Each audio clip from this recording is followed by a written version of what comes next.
Assalamualaikum warahmatullahi wabarakatuh. Perkenalkan, saya Siti Komaria Sado, calon guru penggerak angkatan 11 dari SMA Negeri Alor Kecil. Pada kesempatan ini saya akan melakukan percakapan pra-observasi. Saya telah ditemani oleh Bapak Budiang Bagutang. Selamat pagi Bapak. Pagi Ibu. Oke. Beliau adalah guru sosiologi di SMA Negeri Alor Kecil yang sementara ini mengajar di kelas 11 IIS. Benar ya Bapak? Iya. Oke. Bagaimana kabarnya Bapak? Alhamdulillah baik Bu. Bapak, sekarang saya akan melakukan percakapan observasi bersama Bapak. Adapun tujuan dilakukannya percakapan ini, di mana saya akan mengamati proses Bapak mengajar di dalam kelas untuk mengetahui jalannya proses pembelajaran itu dan bagaimana Bapak memanage kelas nantinya, gitu ya Bapak. Iya. Nah, ada beberapa pertanyaan yang ingin saya tanyakan ke Bapak. Yang pertama, tujuan pembelajaran yang ingin Bapak kembangkan ketika melakukan pembelajaran di kelas 11 nanti, apa sih tujuan pembelajaran yang Bapak mau capai? Iya baik Ibu. Terima kasih atas pertanyaannya. Terkait tentang tujuan pembelajaran yang ingin saya capai dan di proses pembelajaran itu adalah di mana saya ingin peserta didik itu mampu memahami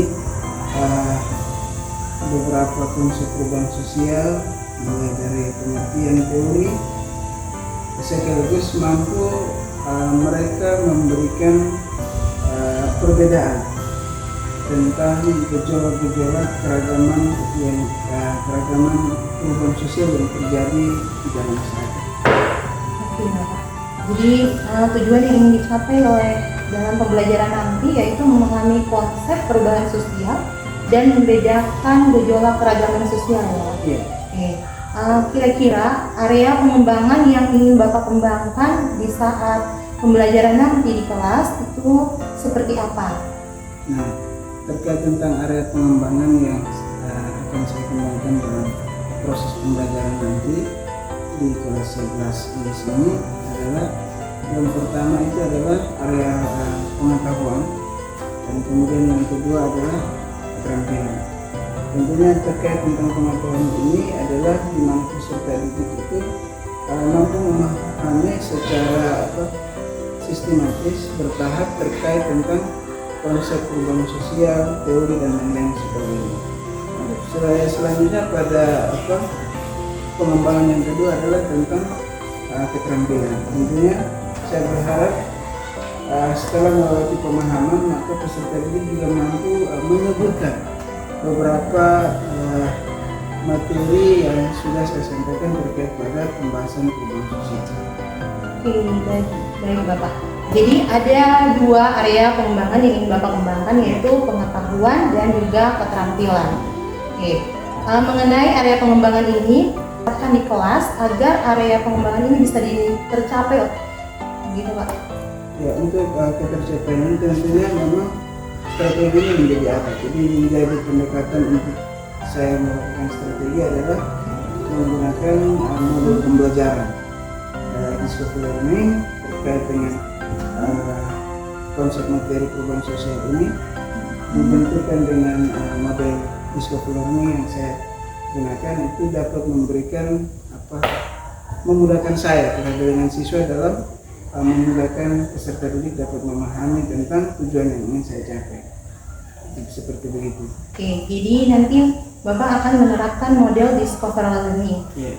Kalau boleh tahu lebih lanjut nih dari discovery learning ini, model pembelajaran apa mungkin yang bisa diterapkan di kelas agar siswa itu bisa paham konsep tadi seperti yang tadi diterapkan dan juga bisa menyebutkan metodenya, mungkin diskusi atau bagaimana gitu?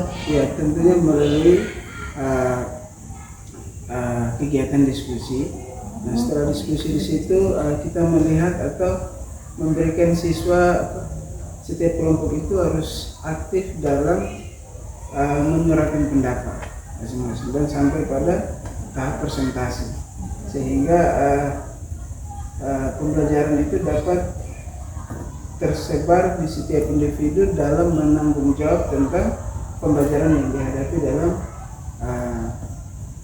pembelajaran sosiologi. Oke, baik Bapak. Jadi nanti di sini nanti diterapkan model diskusi sampai ke presentasi ya. Ada kan media yang kita gunakan di kelas? Nah, media yang saya gunakan di sini adalah tentunya laptop, kemudian juga masih diperlukan juga papan tulis, spidol, dan atau menggunakan video-video yang menjadi simulasi tayangan video untuk bagaimana siswa berpikir dengan pikiran sederhana terkait untuk memahami pemahaman tentang perubahan sosial terlebih dahulu. Itu ditayangkan video durasi 2 menit, 2 sampai 3 menit. Jadi nanti di saat pembelajaran mereka akan menggali konsep dari video yang sudah ditayangkan. Bagus sekali. Kan kira-kira Bapak akan melakukan pembelajaran ini terus di kelas berapa? Kalau boleh tahu juga hari ataupun misalnya mungkin jam dulu. Untuk pembelajaran sosiologi di kelas 11 ini itu berada di pada hari Senin dan kemudian hari Rabu. Senin dan Rabu. Jadi insya Allah itu di minggu depan tepat hari Senin itu saya akan merencanakan kegiatan proses pembelajaran. Ya baik Bapak, terima kasih. Jadi nanti di hari Senin nanti Bapak akan menerapkan pembelajaran ini di kelas 12 IIS ya. Kalau gitu nanti mungkin saya juga nanti mohon izin. Nanti di hari Senin nanti saya akan melakukan proses observasi di kelas Bapak, mengamati mana jalannya pembelajaran yang Bapak lakukan. Dari perbincangan ini, kira-kira hal apa yang sudah Bapak dapatkan? Nah, tentu yang saya dapatkan dalam perbincangan kita saat ini yaitu di mana saya menemukan untuk setiap individu atau guru tentunya mempersiapkan perangkat pembelajaran yang sebaik mungkin. Itu menjadi alat bantu dalam proses pembelajaran yang dapat mencapai tujuan yang ingin dicapai. Nah, kemudian tidak itu saja, tetapi sebagai individu juga tentang mempersiapkan mental atau kesiapan diri secara konsep yang sudah tersimpan di dalam memori atau ingatan, sehingga dengan mudah untuk bisa disampaikan melalui komunikasi verbal, dan kemudian juga dengan hal-hal lain yang dapat memberikan pengaruh untuk anak-anak bisa berkonsentrasi dalam pembelajaran sosiologi ini. Ya baik Bapak, banyak sekali yang didapat ternyata ya. Terima kasih Bapak, sampai di sini dulu kira-kira perbincangan kita. Assalamualaikum warahmatullahi wabarakatuh. Waalaikumsalam warahmatullahi wabarakatuh. Apa kabar semuanya? Alhamdulillah baik Pak. Oke, baik, alhamdulillah. Sebelum kita memulai pelajaran kita pada hari ini, saya minta perwakilan salah satu siswa memimpin doa sebelum kita belajar. Saya persilakan. Baik, terima kasih Bapak Guru yang saya hormati, teman-teman yang saya cintai. Sebelum kita memulai aktivitas pelajaran kita pada pagi hari ini, marilah kita berdoa. Berdoa dimulai. Berdoa selesai. Terima kasih, ini sudah mencoba. Semoga semua tadi segala kesulitan jam belajar ini dapat berjalan dan jika dengan jam belajar yang kita juga kita angkat dengan doa yang baik dan ditunjukkan. Nah, sebelum kita lanjut ke materi, Bapak Guru mengecek kehadiran kalian semua. Aileen Goga, Hadir Pak. Afia. Nah, untuk meningkatkan jiwa nasionalisme kita terhadap negeri kita tercinta Indonesia ini, maka kita akan menjadikan salah satu lagu wajib atau lagu nasional. Nah, untuk itu kita harus dipandu oleh salah satu kelompok siswa. Meminta salah satu siswa untuk memandu untuk menyanyikan salah satu lagu nasional atau lagu wajib. Baik teman-teman, pagi ini kita akan menyanyikan salah satu lagu wajib dan sambung sampai karaoke. Dari Sabang sampai Merauke berjalan. Pada kesempatan kali ini, sebelum kita mulai pembelajaran yang lebih serius dalam materi kali ini, juga perlu aku sampaikan bahwa kamu harus merasa penting dalam melaksanakan pembelajaran, di mana pembelajaran atau mencari ilmu itu memang sangat penting, khususnya pada setiap manusia. Karena dengan ilmu kita dapat berguna, bermanfaat, dan dapat mengembangkan kita mana pun. Dan di lingkungan manapun yang rusak, kita memiliki ilmu, bahwa kita dapat mengontrol atau mengawasi diri kita tidak terjerumus dalam hal-hal yang tidak diinginkan oleh Tuhan, oleh pemerintah. Maka dari itu, perumpamaan yang harus saya sampaikan terkait menjadi motivasi kita hari ini adalah ibarat sebuah botol aqua yang kita tuangkan lalu isi dalam aduk, maka itu beda harga. Ketika banyak ilmu yang dimiliki setiap manusia, makin tinggi dia punya kualitas, makin tinggi di bawahnya, makin tinggi untuk kekayaan. Maka dari itu, ilmu dapat memberikan kepada manusia yang jauh lebih berkualitas. Maka dari kesempatan kali ini, Anda harus berpikir bahwa ilmu itu penting. Kehadiran Anda di sini dapat memberikan pengaruh masa depan Anda. Melewati pendidikan menjadi jembatan untuk masa depan. Oke, sebelum kita masuk ke materi inti, ada yang masih ingat materi minggu lalu? Saya Pak, Oke baik, Fitra. Materinya tentang apa? status sosial dan peran sosial. Ada yang bisa mengartikan status sosial? Status sosial adalah posisi seseorang dalam suatu kelompok. Oke, baik sekali. Selain dari peran sosial, di sini ada yang bisa mengartikan peran sosial? Saya. Oke baik, Rafi, silakan. Peran sosial adalah serangkaian tingkah laku individu yang menampilkan perannya di dalam masyarakat. Oke baik, terima kasih. Nah sebelum saya lanjut, perlu saya sampaikan tujuan pembelajaran kita pada hari ini. Tujuan yang ingin kita cari. Ketika 2 jam dalam pembelajaran, apa saja yang harus kamu cari, apa saja yang harus kamu rasa berhasil dalam perkembangan. Di mana tujuan pembelajaran yang ingin dicapai adalah kalian atau siswa peserta didik saat ini itu harus mampu memahami arti dari interaksi sosial. Kemudian yang berikut juga adalah kalian harus mampu memahami dan menerapkan syarat terjadinya interaksi sosial. Oke? Semangat? Semangat. Halo? Hai. Semangat? Fantastis. Oke, baik. Perlu juga perlu sampaikan bahwa pertemuan kali ini kita akan mempelajari tentang interaksi sosial. Nah, sebagai pengetahuan awal untuk sebelum kita masuk ke penjelasan yang lebih mendalam, Bang Guru akan menyampaikan cuplikan atau tayangan video yang dimana itu diperankan oleh salah satu siswa di sekolah yang di luar dari LDT yang membuat adegan atau film-film pendek terkait tentang interaksi sosial. Nah, kalau kita lihat sekarang, kita lihat sama-sama.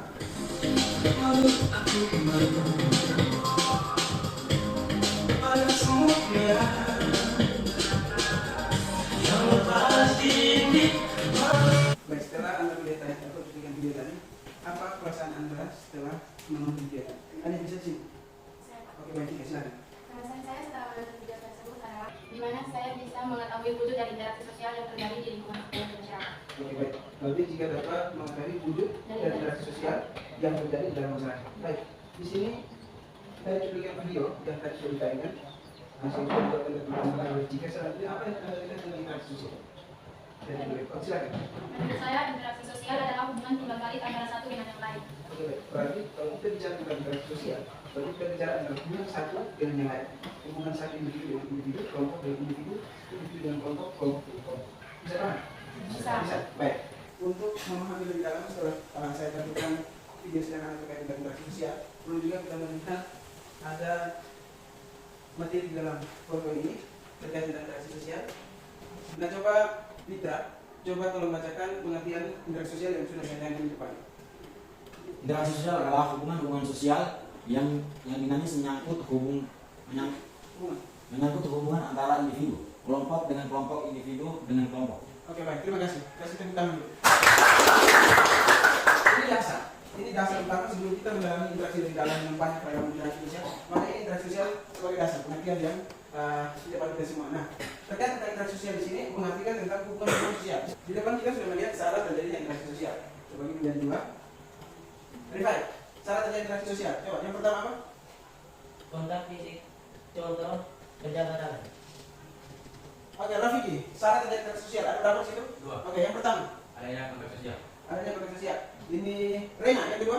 Adanya komunikasi. Baik, ada dua itu, adanya kontak sosial dan kemudian adanya komunikasi. Nah, untuk penjelasan kontak sosial bagian pertama, kontak sosial dapat berupa kontak fisik, oke, kemudian juga ada kontak non fisik. Nah, ini kalau kita menjelaskan tentang kontak sosial, ada kontak fisik, ada kontak non fisik, maka di situ kita akan melihat proses yang terjadi antara kontak fisik dan kontak non fisik dapat melahirkan atau menyebabkan terjadinya interaksi sosial. Ya, kontak fisik, contohnya berjabat tangan. Ada kemarin di sana, animasi di situ, saling berpegang tangan. Itu merupakan salah satu contoh dalam kontak sosial yang dalam bentuk fisik. Nah, sedangkan kontak sosial non fisik, artinya bukan fisik, itu contohnya bertelepon. Jadi ketika Anda pernah menelpon seseorang, menelpon keluarga, kakak adik dan lain sebagainya, itu merupakan satu interaksi sosial yang lebih tepatnya dalam kamu memainkan peran tentang kontak non fisik. Jadi ketika kamu telepon itu dikatakan interaksi sosial, tapi masuk ke dalam non fisik. Tapi ketika kamu berjabat tangan, omong atau diskusi sesuatu berkaitan dengan maka itu merupakan bagian dari kontak sosial yang tidak non fisik, ada secara fisik secara langsung. Nah ketika saya dan kamu sekarang ini merupakan kontak sosial fisik atau kontak sosial non fisik? Kontak sosial? Oke, sepakat ya? Yakin? Oke, baik. Kalau kita melihat di sini ada salah satu contoh, yaitu misalkan orang saling menyebut, hai, halo, ini merupakan bagian daripada interaksi sosial. Nah, ini salah satu. Ketika misalkan saya memberikan meja begini, atau ketika kaca kecil di kelas sebelah, terus kita merespon, itu apa? Nah, itu merupakan bagian daripada interaksi. Kemudian selanjutnya di sini ada syarat terjadinya interaksi sosial. Yang pertama adanya kontak sosial, dan yang kedua adalah komunikasi. Bisa paham toh? Oke, baik. Selanjutnya juga ada bagian dari kontak sosial dapat bersifat primer dan sekunder. Siapa dulu bisa bantu guru di kelas kita yang bisa? Ya, satu. Suatu kontak di mana para pihak berhadapan secara langsung. Oke, tiga. Yang sekunder. Yang sekunder, suatu kontak di mana para pihak yang berhubungan tidak berhadapan atau bertemu secara langsung, tetapi melalui perantara. Baik. Paham? Paham? Ini sama persis tadi. Fisik non fisik. Begitu. Tapi makanya di dalam materi itu ada pendalaman. Kita mendalam interaksi sosial bagaimana. Tapi saya rasa kalau hubungan fisik dan kemudian fisik itu ada kaitannya dekat dengan primer dan sekunder. Memang beda kalimat. Tapi kalau kita mau kaji untuk mencari tahu bahwa sebenarnya primer, sekunder dan fisik itu sama. Bisa paham? Jadi kalau kita ngomong tentang contoh misalkan primer ya, saya dan kamu sekarang saat ini merupakan bagian daripada interaksi sosial atau di dalam konsep kontak sosial yang bersifat primer, langsung bertatap muka. Tapi sedangkan sekunder itu berarti saya telepon atau kirim surat dan sebagainya, atau kirim bunga kepada seseorang yang kita kagumi. Berperan jadi saya kasih Rena dan seseorang yang saya tulis, atau saya suruh ini siapa? Ini Fitra kalau kasih di sini. Itu merupakan perantara. Itu ada bagaimana bagian sekunder. Ada bagaimana yang tadi kita bahaskan itu tentang membangun visi. Bisa. Jadi kalau bagian-bagian ketika Anda lakukan, maka Anda sudah dengan sendirinya melakukan interaksi sosial. Paham?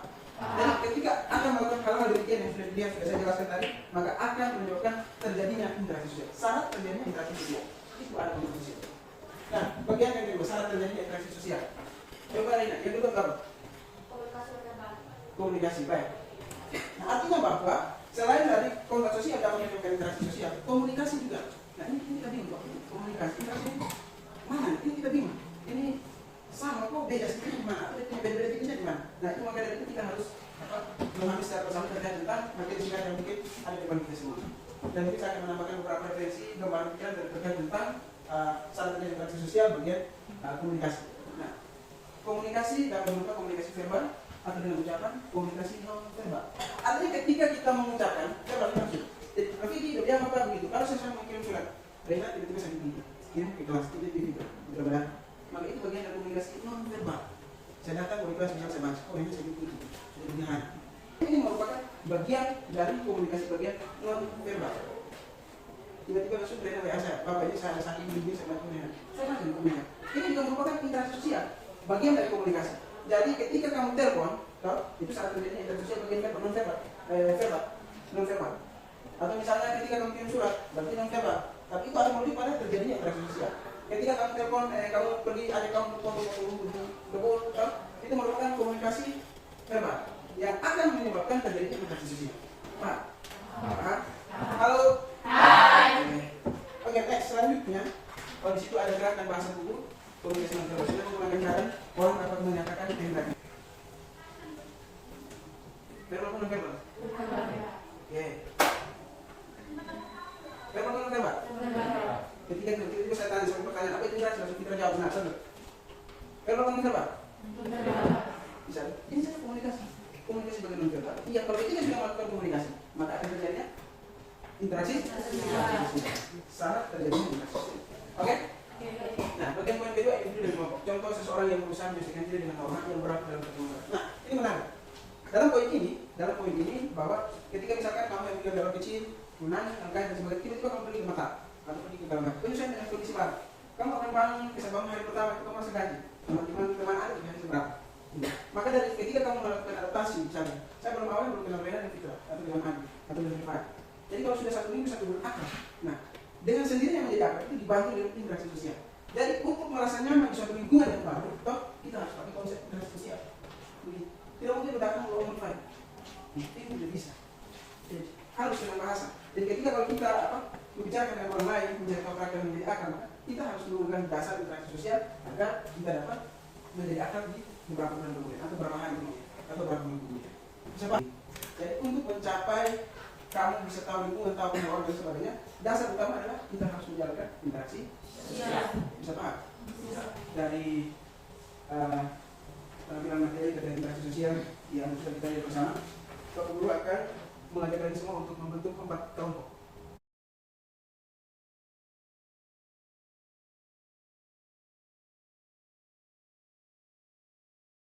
Oke, kelompok sudah terbentuk. Nah, untuk kerja kelompok jadi materinya terkait kelompok kita kamu menganalisa terkait tentang syarat terjadinya interaksi sosial. Di sini kamu harus menjelaskan, kemudian memberikan contoh antara kelompok sosial dan komunikasi. Oke, dalam pengerjaan kelompok tentunya setiap kelompok itu bisa mencari referensi tambahan yang sudah dipegang di setiap kelompok dan kemudian bisa juga mencari di internet terkait tentang pemahaman syarat-syarat terjadinya interaksi sosial. Itu menjadi bantuan tambahan pengetahuan untuk Anda untuk mengerjakan tugas kelompok yang kita berikan. Dan bisa baca di atas di situ tulis ketentuan nama kelompok dan nama anggota, kemudian menulis jawaban di situ.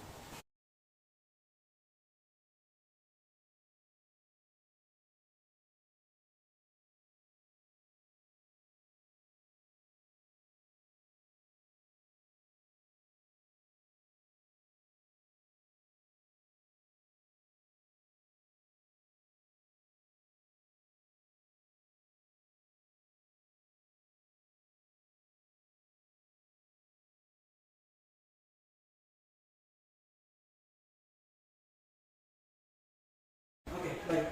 Sudah semua ada? Ya. Jadi selanjutnya kalau sudah selesai diskusi kelompok, selanjutnya adalah setiap kelompok itu harus mempresentasikan dan hasil diskusi yang diperoleh dari setiap kelompok. Kelompok 1, 2 orang yang hadir di sini, 1 sebagai moderator dan 1 sebagai penjelasan materi atau hasil diskusi yang tadi dilakukan. Ya, kelompok bersama. Assalamualaikum warahmatullahi wabarakatuh. Waalaikumsalam warahmatullahi wabarakatuh. Kami dari kelompok 2 ingin mempresentasikan hasil diskusi kami. Untuk mempersingkat waktu yang ada, saya dan teman saya untuk menjelaskan hasil diskusi kami. Ada 2 macam cara terjadinya interaksi sosial, yaitu kontak sosial dan komunikasi sosial. Kontak sosial adalah hubungan antara 2 pihak atau lebih yang saling bereaksi dan berinteraksi baik secara fisik maupun non-fisik. Kontak sosial secara fisik adalah terjadi apabila yang mengadakan hubungan langsung bertemu dan berhadapan dengan dan berhadapan mereka. Kontak sosial secara non-fisik adalah kontak sosial di antara kedua pihak yang tidak bertemu secara langsung tetapi melalui perantara. Contoh kontak sosial secara fisik, berjabat tangan, berpelukan, dan berbicara secara langsung. Contoh kontak sosial non-fisik adalah saling menyapa, mengirim surat, dan berkomunikasi melalui telepon. Komunikasi adalah suatu proses atau tindakan menyampaikan pesan secara verbal dan non-verbal. Contoh komunikasi non-verbal, mengangguk, memberikan jempol, tersenyum, dan intonasi. Contoh komunikasi verbal, berbicara langsung, menulis surat atau pesan, dan presentasi. Terima kasih dan kami membuka sesi pertanyaan. Ada kelompok yang ingin bertanya? Jelaskan pada contoh komunikasi mengirim surat dapat menyebabkan adanya interaksi sosial. Menurut kelompok kami, mengirim surat merupakan contoh dari komunikasi di mana proses ini akan berdampak terjadinya interaksi sosial karena pengiriman surat merupakan suatu hubungan sosial yang dilibatkan lebih dari 1 orang. Baik, terima kasih. Baik, terima kasih. Sekian dan terima kasih atas kelompok 1 dan kami kelompok 2 mengakhiri. Wassalamualaikum warahmatullahi wabarakatuh. Oke. Nah, selanjutnya masing-masing tanggung jawab untuk meluruskan bangku itu seperti semula.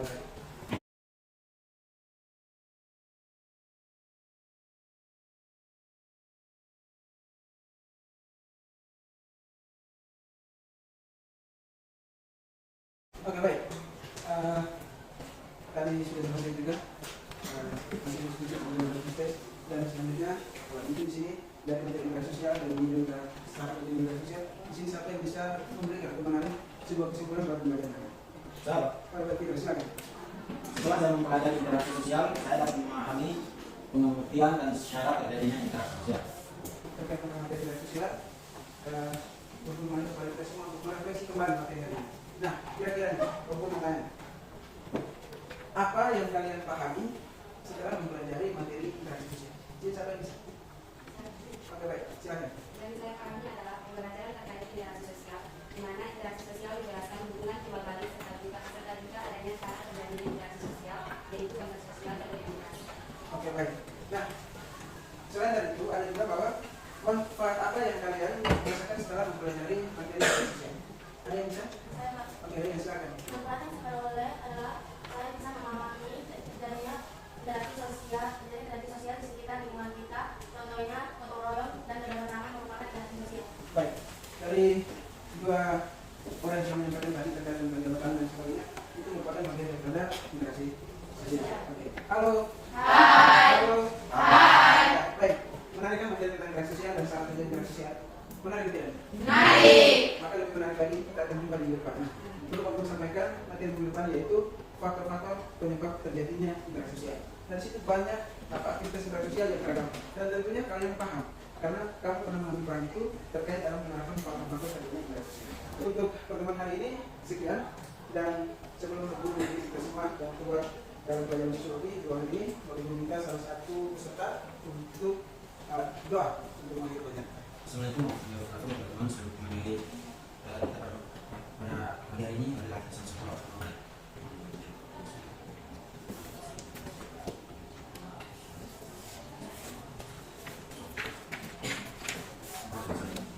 Dan selanjutnya terima kasih sekalian kalian semua dalam video ini dan sekian dan terima kasih. Wassalamualaikum warahmatullahi wabarakatuh. Waalaikumsalam warahmatullahi wabarakatuh.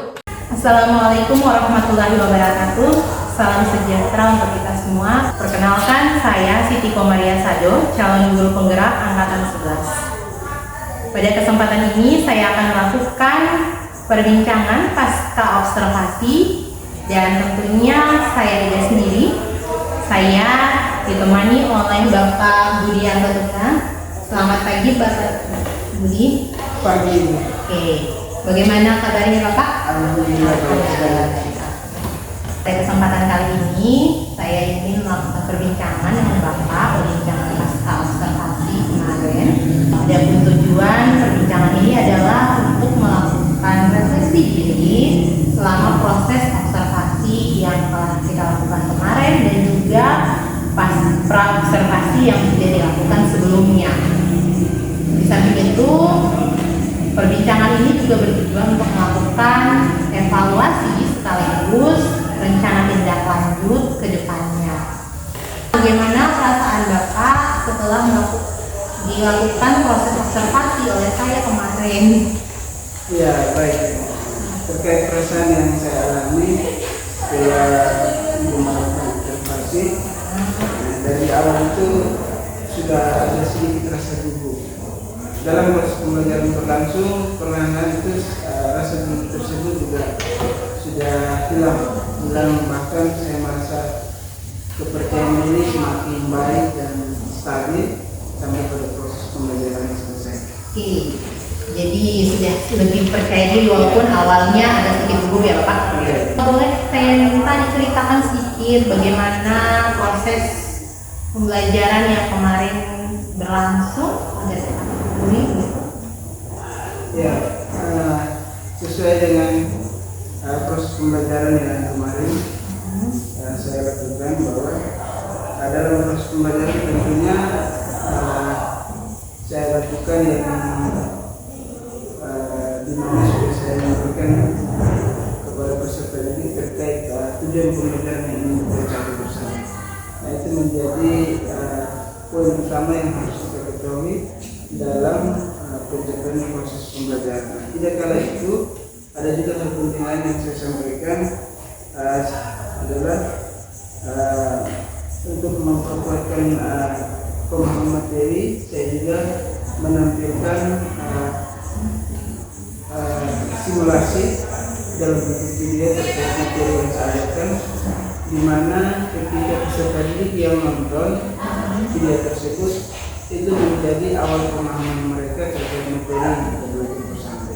Nah, setelah itu juga saya langsung membagi kelompok dan dilanjutkan membagi LKPD supaya kepada setiap kelompok untuk mereka melakukan kerja kelompok secara bersama-sama dengan teman-teman. Nah, setelah itu mereka saya persilakan untuk setiap kelompok menyampaikan atau presentasi hasil diskusi mereka di hadapan kelompok-kelompok lain. Seperti itu. Baik, Bapak. Terkait pembelajaran yang kemarin, kira hal yang menurut Bapak sudah baik selama pelaksanaan proses pembelajaran di kelas? Menurut saya yang sudah baik dalam melakukan proses pembelajaran adalah saya lihat itu lebih banyak siswa yang aktif ketika saya melakukan memberikan pertanyaan.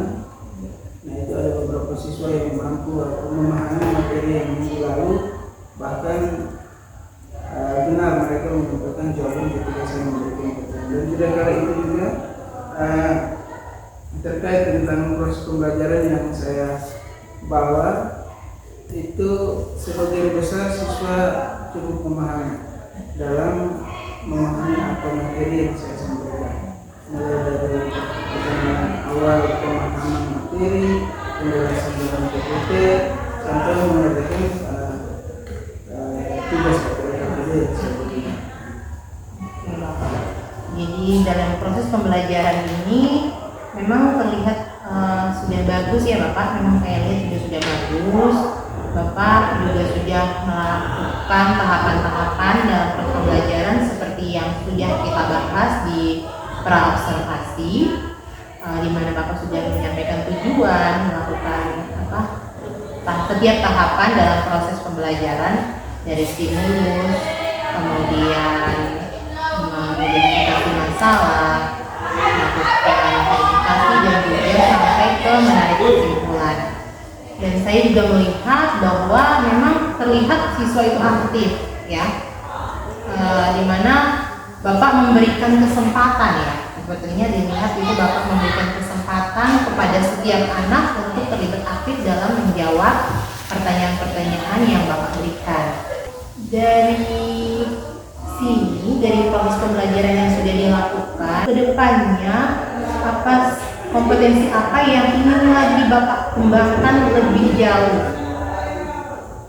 Ya, baik. Terkait dengan keberhasilan pembelajaran itu perencanaan ke depan yang harus diperlukan adalah, atau saya tambahkan itu terkait tentang lebih banyak lagi tentang metode pembelajaran. Nah, kenapa? Karena cara berpikir setiap peserta didik itu memiliki keragaman. Nah, maka dari itu solusi dalam pembelajaran, metode pembelajaran itu harus banyak agar kita bisa mengetahui kelebihan dan kekurangan metode